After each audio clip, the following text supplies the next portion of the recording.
Hey guys, what's up? This week we got a little bit of a change here. Normally we do our Friday shop walks and I show you what we've been working on in the shop and everything, but this week we're going to do something different.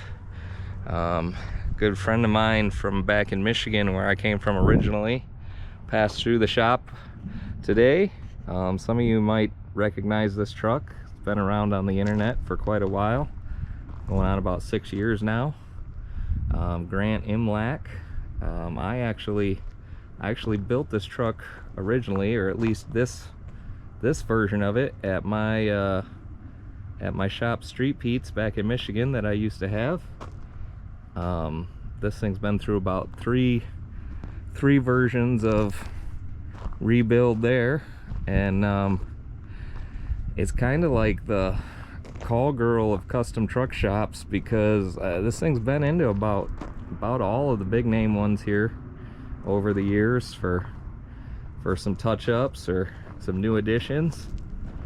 We're gonna give you a little bit of a walk around on it. So a little history here. This truck's a 03. It's got an ISX Cummins in it, 18 speed, 310 wheelbase. It did not start out that long.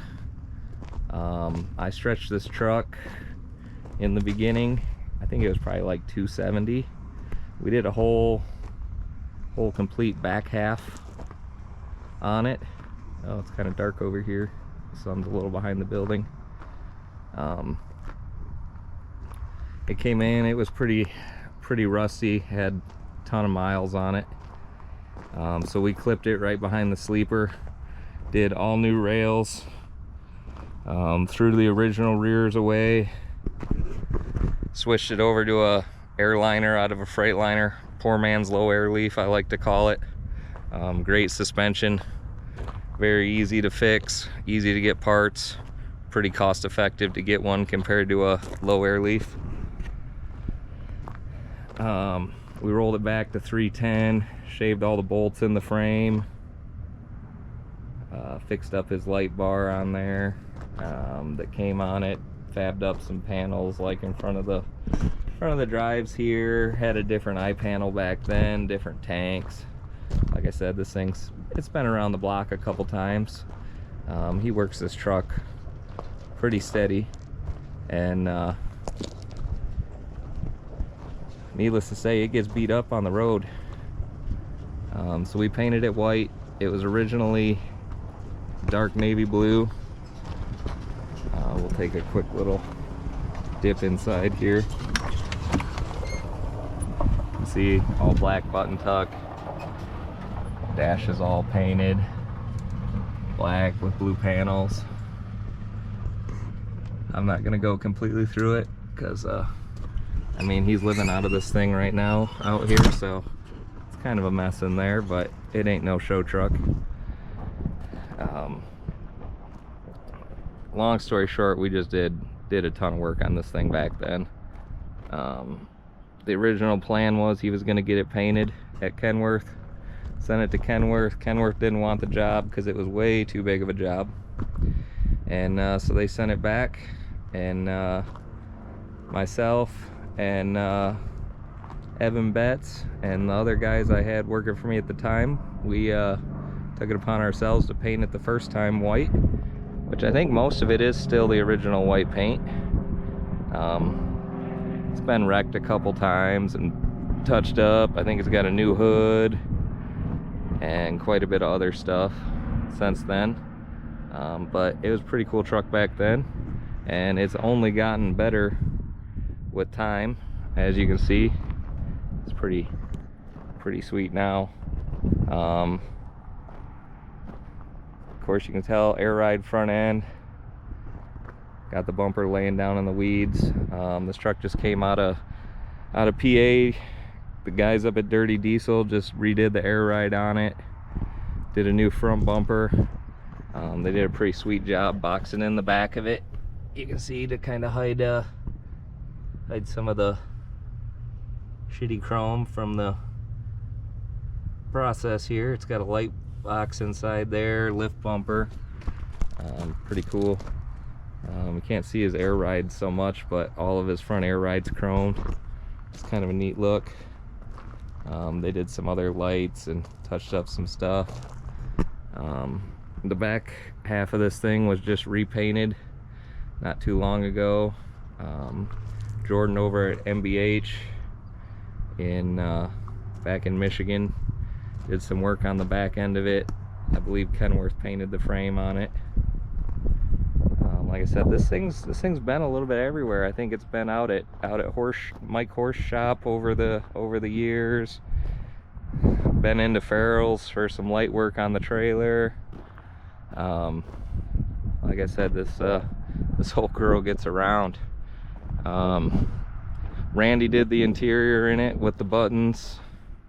We'll take another look at that real quick. From quite a while back, got all the melon lights, all that kind of stuff. This truck originally had some of the very first melon lights in it that we ever came up with. You can see it's got pretty cool painted floor. He keeps this thing pretty clean for running it on the regular. He does about 100,000 miles a year, so he covers some ground with it. See the wagon. The boys over at Shine a Truck just buffed this whole thing out last week down in Eloy. Did all the rails, top and bottom. Did the whole truck. My guy Zeke at AZ's Best just washed this thing about 10 minutes ago here at the shop. So he's got it dialed in. And it's a pretty badass bed bug setup here. So there's just a lot to see here. We can go over this thing for hours. You guys would probably be bored as hell with me. But I know when we had this truck, we reskinned the whole back of the sleeper. It was just ate up with corrosion. Down around the torque arm mount down in here was just rust jacked like crazy. It was pushed out like an inch. It was just ate away completely in there. We had to cut part of the sleeper floor out and build a whole new framework in there. But of course it was a Midwest truck its whole life, so it just got used and abused.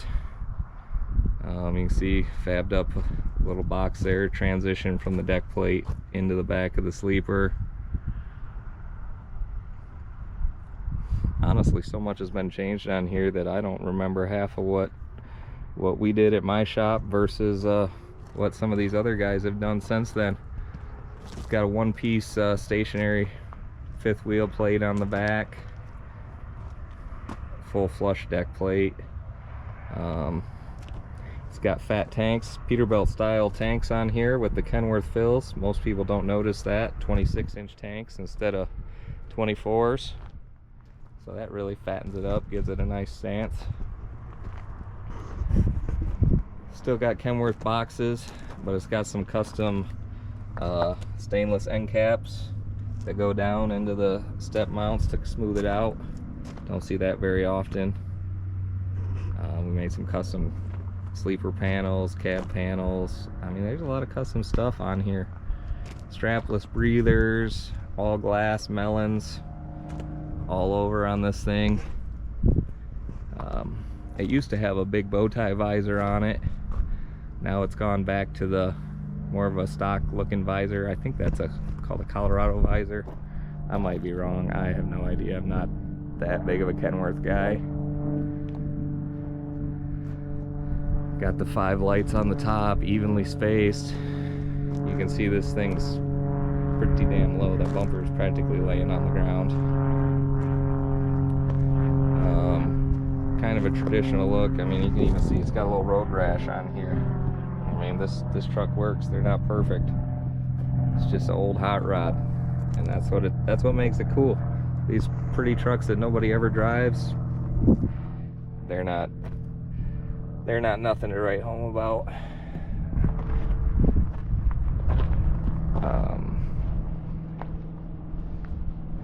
Not sure what year his trailer is here. I think it's only a couple years old. Probably says on the VIN tag. Oh, 18.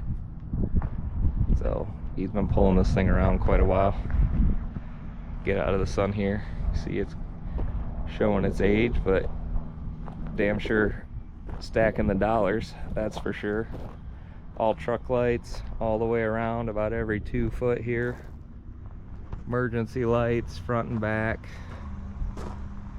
See that polished rail, really making it stand out. Eventually we're going to get him a new tailgate built for the back of this. Get some stainless on there, some new lights all the way across.